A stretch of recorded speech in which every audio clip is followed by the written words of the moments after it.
and Kmart and Toys R Us and The Gap, as well as many other stores.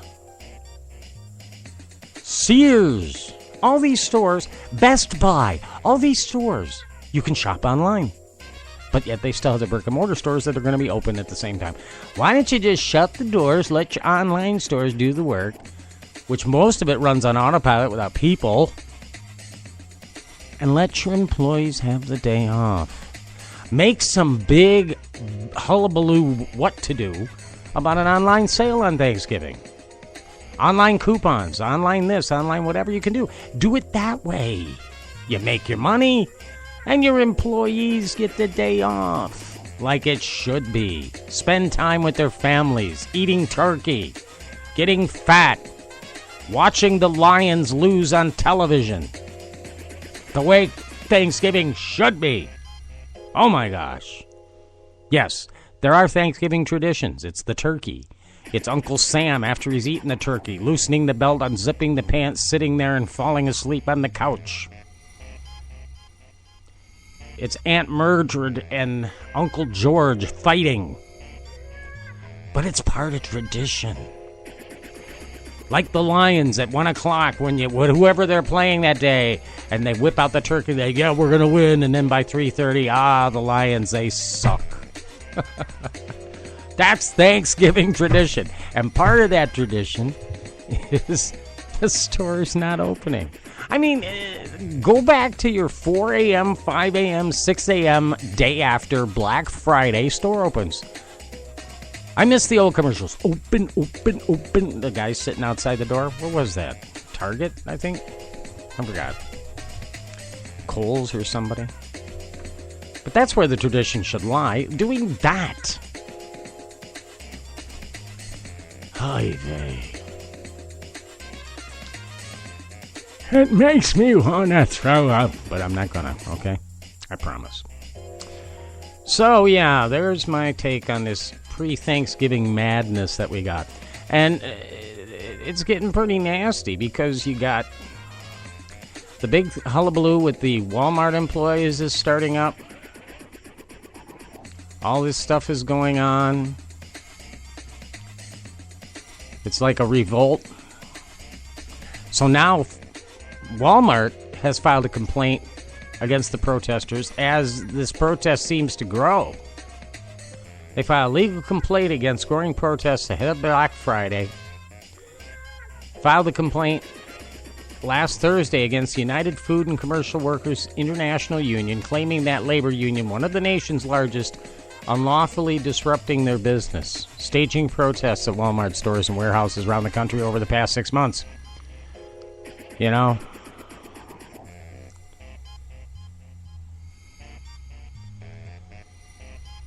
Basically, Walmart is saying that they are taking this action because, quote, they can't allow the UFCW to continue to intentionally seek to create an environment that would directly and adversely impact our customers and associates. All right. For those of you who are going to be union bashing, feel free to do so because this union technically does not represent the workers. But then look at it this way. This union is not representing the workers. None of these guys belong to their union. But yet they're making a stand. They're saying something, even though they're not even collecting dues from these folks. They're saying, look, this is ridiculous. Employees are threatened if they do not work their shift with less hours or possible termination because they choose to be with their families. There is no excuse. You want to be with your family on Thanksgiving? No excuse. You don't work your scheduled shift, you get disciplined or you get fired. And these folks work for the least amount of money, minimum wage. A lot of Walmart workers basically are at the beck and call of their manager's scheduling, which basically does not take into account their families. Single parents who have to work hours and then figure out how am I going to get my kid home from school because I have to be at work. Yet they explain to their manager and manager says, oh, sorry, we need you at that shift. And these people make minimum wages. They can't afford health care and are encouraged by Walmart to get on Medicaid, Medicare. Abuse the system. Let the system pay for your medical so we don't have to. And Walmart becomes one of the largest, richest corporations in America at this. We all shop there. We've all gone there. I've even gone in the door. Why? Because they got the low prices. Why? Because they don't pay their health worth crap, and they buy a lot of stuff from where? China. I blame Richard Nixon. He opened the door to China, and he took America's dollar off the gold standard, and thus has become the slippery slope that we know today. Outsourced jobs to Asia, inferior Asian products, a.k.a. China, being brought to the United States. Now, don't get on Japan's case. They make some good stuff. You got Sony, you got JVC, and it's good. Samsung. So don't get on the Japanese. They've done right. They haven't flooded our marketplace with inferior products. In fact, Japan has made a point to build some of their facilities in our country, like Toyota, JVC, Sony, all have U.S. factories. Chinese? No. Plus, they're unfairly influencing the value of their currency. They set it on their own whim. And, if that weren't bad enough, they own the most debt out of any foreign nation of the United States. That's craziness, man. And what was it? The Treasury Secretary, Geithner, what did he say the other day on TV? He was on Bloomberg's program. He said, basically, we just make the debt ceiling unlimited. Let's just get rid of the debt ceiling, make it unlimited, no longer have a ceiling where we say, okay, we can't spend anymore. We'll just spend and spend and spend and spend and spend. Because it makes sense, he says. Because as the economy grows, we have to be able to grow with it. And if we set limits, we can't grow. Well, wait a minute, folks. Debt is debt. Debt is not growth, okay? Debt is not growth. Debt is debt. Growth is when you can pay off debt and you come ahead. But that's not what we're doing. We're creating more debt. And a lot of that debt comes from unnecessary spending in Washington. It comes from legislation which has basically taken away regulatory holdbacks on industries such as the banking industry, the financial industry, the broadcast industry, where monopolies are formed, corporations become huge, and those who work under in the corporation have no value or very little, expected to work for less and do more. And for those who do not have the education to handle it, they're encouraged to go back and get a degree. But I read this the other day, and this was another survey, or actually it was an actual report saying that those who just get their associate's degree fare better in the job market than those who get a 4-year degree. Those who get associates get better, have a better job market waiting for them when they get out than do those who get a bachelor's. And if that's the case, then those who have a bachelor's are doing better than those coming out with a doctorate or a master's. It seems the more education you get past high school, or past basically an associate's degree, the less chance you have of getting a good job. And that's what the problem is, too, in this country, is that we've grown tremendously with technology, and there's a lot of technology jobs out there.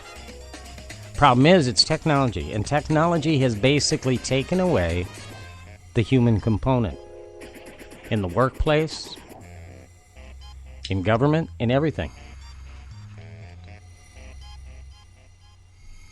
They have an office which helps people find work here in Michigan. It's called Michigan Works.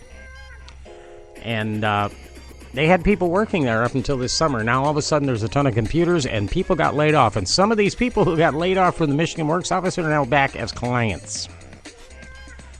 This This madness. We're turning into a nation where, okay, we don't have a job for you, but we'll take care of you. This sounds very scary to me. I would rather be working than being taken care of. I would rather be productive than sitting on my butt collecting money from a government that collects it from other people. You know, that's the entitlement thing here. The dole, as they call it. Across the pond. The dole. They're on the dole. So yeah, that's basically what's going on here. And then you get the weirdness going on in the Middle East, which controls oil prices, and it's like, what? Come on. Right now, Egypt is trying to mediate some peace between Palestine and Israel, but Egypt's getting kind of mean. And Israel, I don't know. I think for a long time, Israel has kind of snookered us here in the United States. I'm just going to say that. And I'm not trying to be discriminatory against those from Israel, nor am I being anti-Semitic either, because you know what? I'm Jewish. All right? My grandmother was born a Jew, converted to Christianity, became a Messianic Jew, or what they call Judeo-Christian, or some people say Jews for Jesus. But that still makes me Jewish. My grandmother was Jewish, so that my mom was Jewish because of that, and so am I. So it has nothing to do with that. I've celebrated Seder with friends, Passover with friends, Hanukkah with friends. I can speak pretty darn good Yiddish, but I won't do it here. Maybe someday I'll do an entire cast in Yiddish. How's that? But it has nothing to do with that. It's just, it's not right. Yeah, okay, you want your land. We got it. You've got the land. I think instead of trying to inch out Palestine, guys, get back to working the peace about Jerusalem, okay? But I don't think that's going to come right away. And if it does come, that'll just show me as being a Messianic Jew that once Israel does claim and regain Jerusalem as its capital, it's time to check out. At least that's what I believe. Those of you who disagree, you can email me, mike@mikeholder.com. Visit the website. That, of course, is mikeholder.com. If you want to speak with me, you can always do so those places. Plus, you can catch me on Facebook, facebook.com/mikeholder. That's my personal profile. Or you can follow me on my fan page, which we have that too. The fan page is facebook.com/The Mike Holder Show. Yes, facebook.com/The Mike Holder Show. Well, it's time to get on out of here because we're losing time, big time. Losing time, big time. So let's get out of here. Glad you could join us. Sorry about the little glitch in the middle, but we kind of just carried it over. It's in 2 parts. So you got to listen to 2 parts, okay? Sorry. Didn't mean to do that to you. But, you know, we try to do the best we can. Hang in there, folks. You think things are crazy now? Wait till later. Wait till next year. Wait till next year. Because I'm going to wait, too. Yeah, you betcha. Next 4 years are going to be a bumpy ride. You think I'm kidding? I'm not. But the best thing you can do, even no matter how bumpy the ride gets, is you just keep smiling. Keep doing your thing. Keep doing the best you can. Don't fight others. Show understanding. Show peace. Keep moving forward and always keep looking upward. Till next time, Mike Holder saying, later, y'all!